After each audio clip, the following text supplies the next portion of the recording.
Spoken English through Telugu ఇంగ్లీషులో అచ్చుల ఉచ్చారణ ఎలాగో చూద్దాం. ఏ ఉచ్చారణ నియమాలు.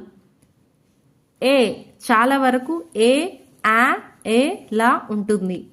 ఏ ఎన్ ఒకటి, లేడ్ బాలుడు, మేన్ మనిషి, మేడ్ పిచ్చి, ఎట్ వద్ద, రేట్ ఎలుక, స్టాండ్ నిలబడు, బెన్ నిషిద్ధం, ఆల్ అందరూ, వాల్ గోడ, ఫాల్ క్రిందపడు, కాల్ పిలుపు, స్మాల్ చిన్న, వార్ యుద్ధము, ఫార్ దూరం, స్టార్ నక్షత్రం, ఐ వేర్ పాత్రలు, ఫేర్ బాడుగా, డేర్ సాహసించు, దేర్ అక్కడ, షేర్ పాలు భాగము,